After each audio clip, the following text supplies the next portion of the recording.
Thank you, John. Thank you. Excellent time again. Well done. Thank you very much. Cheers, thank you. So a lot of you guys have submitted questions in advance. We're going to go through a few of those questions now. I hope that's a good one to follow. There's the new ones. And some favorites maybe. So I'm going to go through a few of these, but we'll start with the album. I've lost my prop. I've got a prop somewhere, maybe Aaron can find it. Here we go. John, what a tour manager. Look at the album, Perimenopop. Here it is. So that is 2 years of hard work, she is no prop. So, Yes. Welcome, this is Perimenopop, Kingston, Perimenopop. Now you're introduced with that. So we're going to start with a few questions about the album, and then we'll broaden it out a little bit. So questions here from Crystal, from Anya, from Steve, a few more. Tell us about the inspiration behind the album. Oh, where do I start? There were so many things that went into this record actually. I think the first place really was my relationship with pop music. I hadn't made a pop album for quite a while actually, about 10 years. So I was thinking about all the things that pop meant to me. And I guess that was actually a little bit influenced by what happened with the kitchen discos during lockdown as well. Because that's all really come out. I mean, what an extraordinary time, and it also just reminded me what is at the roots of what music does for me, which is makes me feel better. So I was trying to chase that feeling, and then I had this extraordinary resurgence of Murder on the Dance Floor. So I shamelessly took advantage of in the room with as many amazing pop writers and producers and singers as I could. And I had just a glorious time. I think I was also looking back in time a little bit and thinking about all the things I'd done over the years to get to this point. And that's why finally, like the cherry on top, was putting my perspective and the age that I'm at into the title, because that's how I see everything. But also, it's nice to be reminded that there's so many good things about getting older and so much to celebrate and be proud of. So there she is.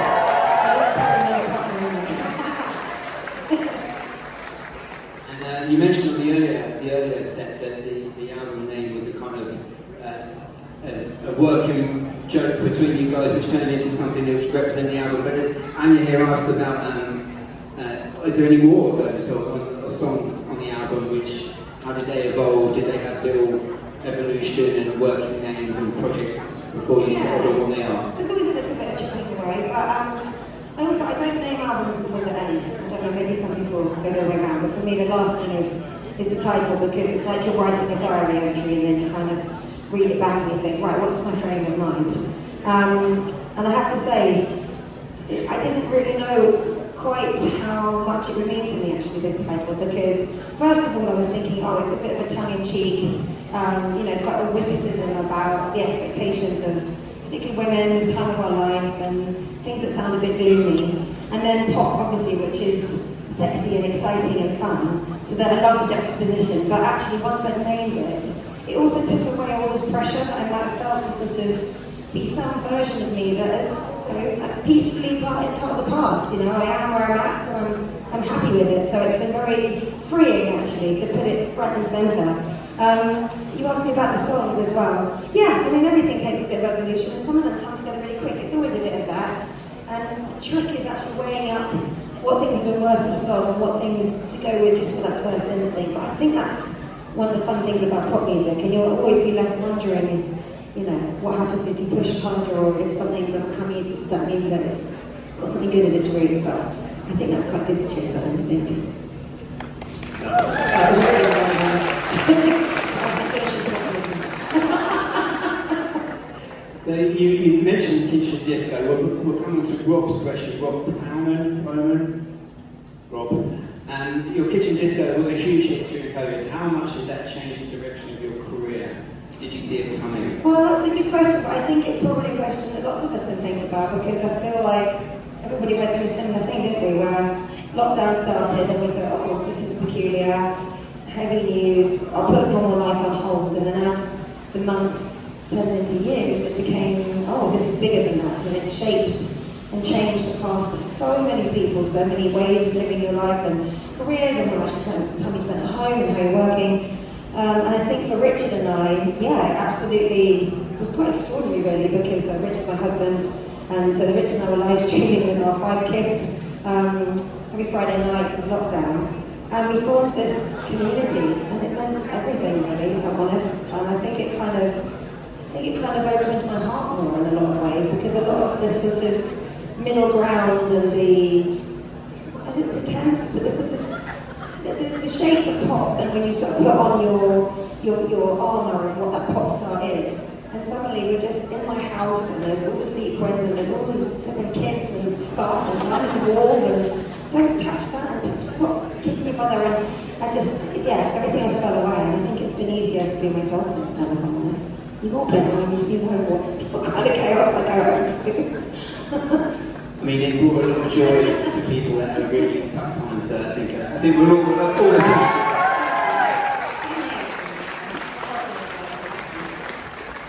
And a few people have mentioned Murder and Dance, but as you have, so we'll skip by that and come straight to what's the best cover you've heard of Murder on the Dance Floor?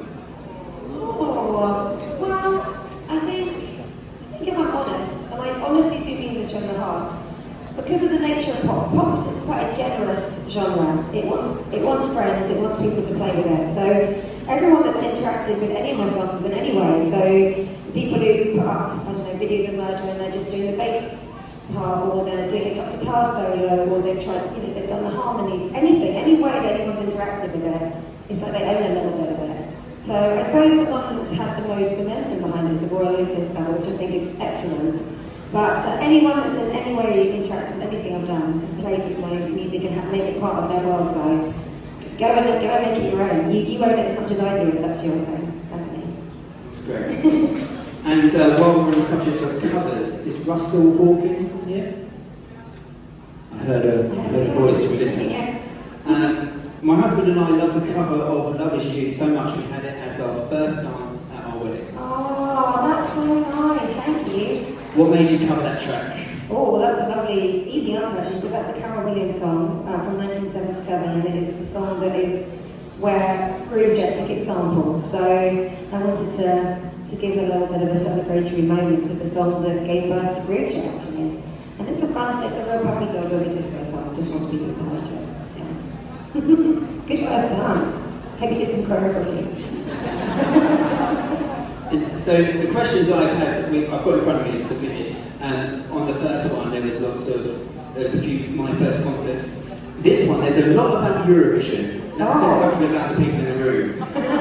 So would you ever do Eurovision? How would you like to be considered? Who would you do it with, if so?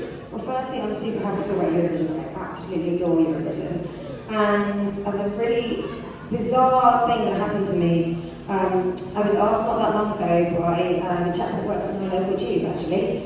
He said, have you ever thought about doing Eurovision? And this was in the days before the weekend when Eurovision was. I said, I love it so much. I don't actually want to represent the UK, but I'd love to be the person that reads out the numbers. And that night I got a phone call saying, well, someone's dropped out, can you do the numbers? So I feel like that guy to be involved that really helped me out. So it was connected to, but it worked out. I adore Eurovision. I don't want to represent the UK. I don't want to know how that story ends. Do you know what I mean? Let's just leave it a mystery zone. I love watching it so much. One more question from here before we go on the rubber mic. It's a very important question from Caroline Bailey.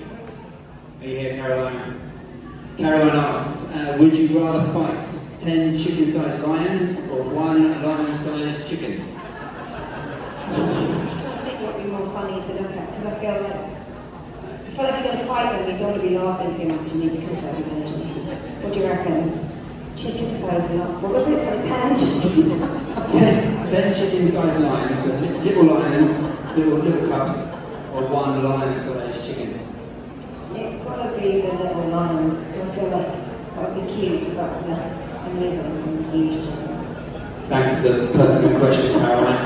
Grab your mic at the front here. Performance gives so much in different forms to so many people, and I was just wondering to you, like, what does performance give to you? I think it's different for every artist and what. That's true.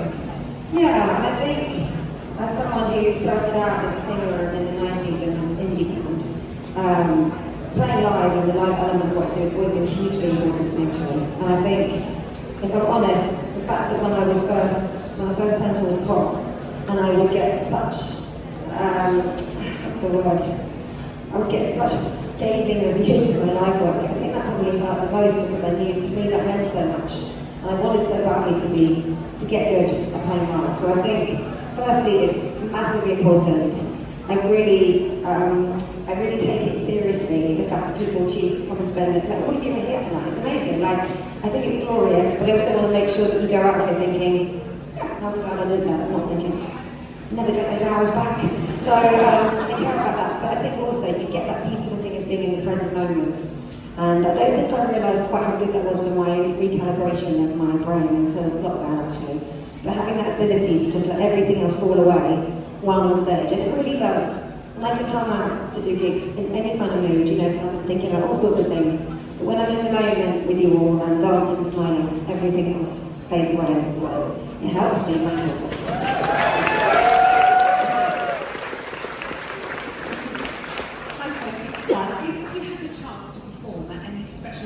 Anywhere in the world, apart from here with us tonight, what event would you choose? A special event? I'm trying to think where my brain goes to interpret it. Well, I've got sort of two roads of thought really. I mean, there's like events where you get to like, you know, like the sort of Glastonbury type events where you're in amongst all these incredible artists and you feel like, yay, this is so amazing, you see all these other gigs. And then there's the events where you're like, this is just really good to be a fly on the wall. It's slightly more devious side of my brain.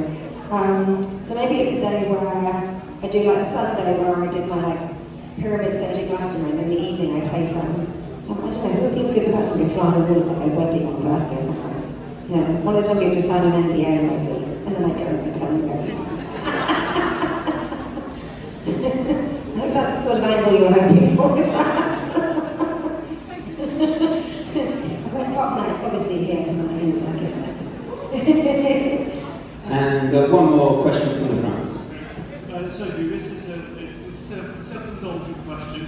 Good. You travel quite a bit, and I ask this because I had a red-eye flight from the US this morning. No way! Oh, thank I you. landed at half 10 this morning. Well done, you. How on earth do you get a jet lag? Because every fibre of my body at the moment is saying you should be asleep. Well, firstly, thank you for, being in this room and then you're feeling a little bit delirious must be quite tricky. A lot of neon going on. So you've done the right thing. You have to try and stay up as late as possible on that first day that you land somewhere. And I think there's a trick to basically picking which time zone suits you for that moment. And I have to say it's quite hard when you're a musician because you also work unusual hours on top of that. Last year, my band and I flew to San Francisco, and then we did a gig the next day, and honestly it was one of the toughest gigs I've ever done in my whole life. On stage at 9 in the evening, which felt like 5 a.m. and we were like, dig deep, but yeah, I think the trick is just to kind of get out, blue sky, a bit of fresh air, and then just try and stay up as late as possible when you get there. But you've done it, I think you've succeeded, well done.